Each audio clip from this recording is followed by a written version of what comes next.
এখন সময় দুপুর 1:30।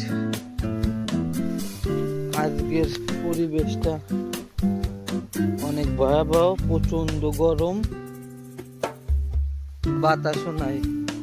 সারাদিন এই বিলের ভিতর এখানে সময়টাতে অনেক বাতাস হয়, তো আজকের অনেক গরম। ধান সব পাইকে গেছে মাঠের। আর 3-4 দিনের ভিতরে ধানগুলো কাটার মতন হয়ে যাবে।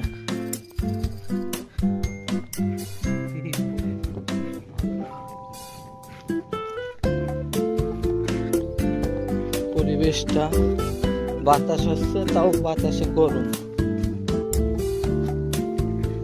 গরম বাতাস প্রবাহিত।